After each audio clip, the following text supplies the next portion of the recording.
Assalamualaikum warahmatullahi wabarakatuh. Nandito naman kami para sa panibagong vlog.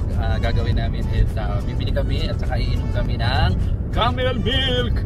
So ito, pupunta kami ngayon kung saan pwede makakabili ng fresh milk ng camel milk. So itatry ko at saka itatry ng kasama ko ito si Nor. Itatry namin uminom ng camel milk. So samahan nyo kami sa aming paglalakbay makakabili ng camel milk mamaya.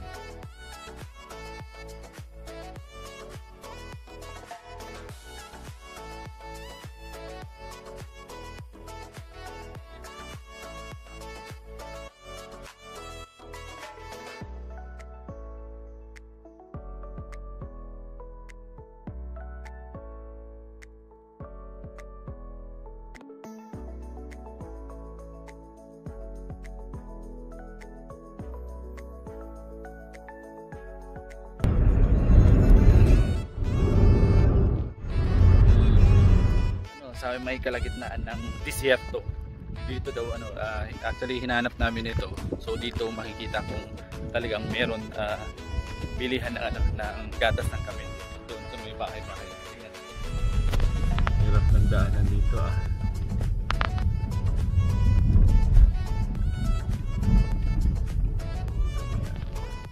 Ayan, masyaallah.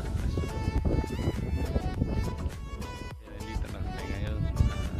Tingnan natin kung meron siyang makukuha ang gatas.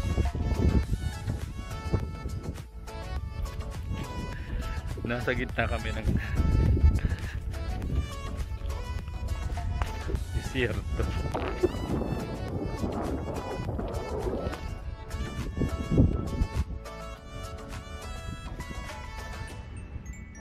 Assalamualaikum.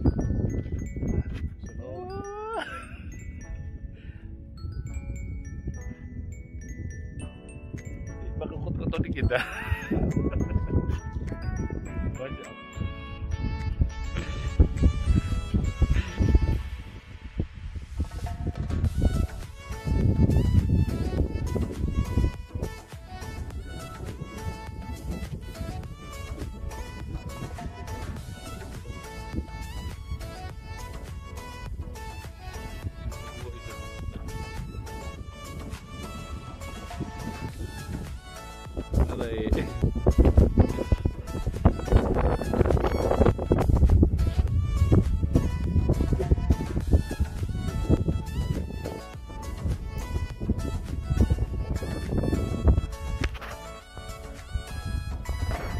Insya-Allah nagpahinga sila.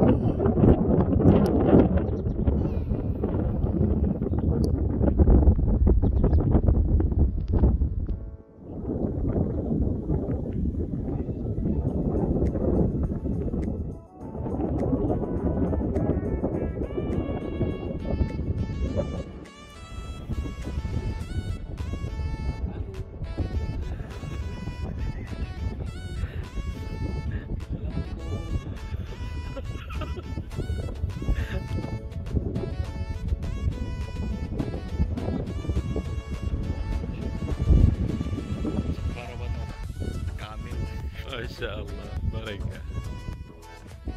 Assalamualaikum. Masyaallah, inilong beda mga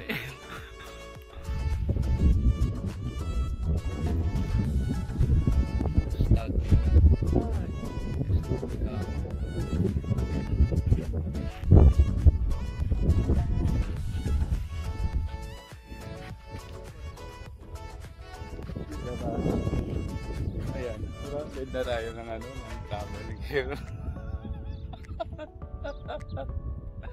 Masyaallah. Normal, masyaallah. Mabuka na ako. Ayan na, ayan na kata.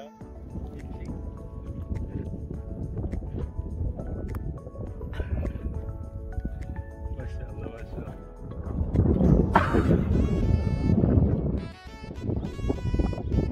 هذا ما في مشكله، هذا ما في Masyaallah.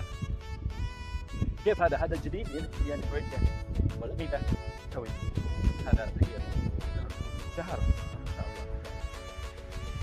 بعدين هذا حق جمل كم شهر سويه؟ اجي ثاني سنه بعدين سنه كم هبه؟ بس واحد ما في يعني اثنين. لا واحد. يا سلام. شوف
Sarap.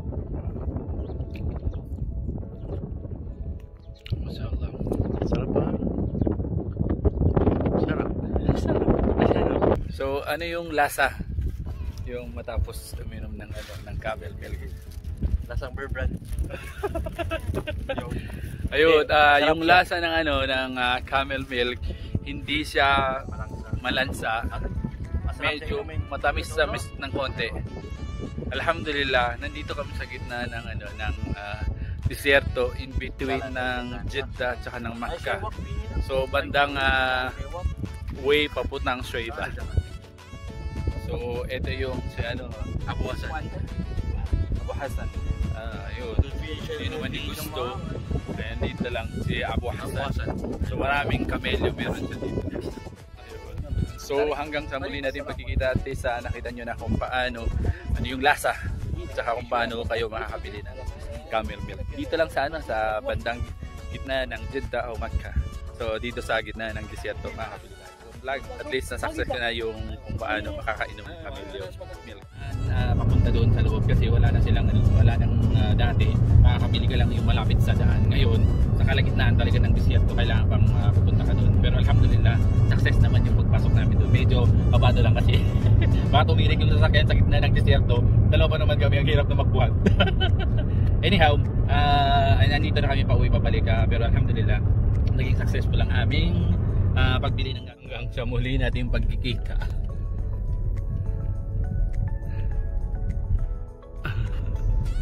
Sa aking channel, huwag mong kalimutan i-like, share, and subscribe si Jama Philippines.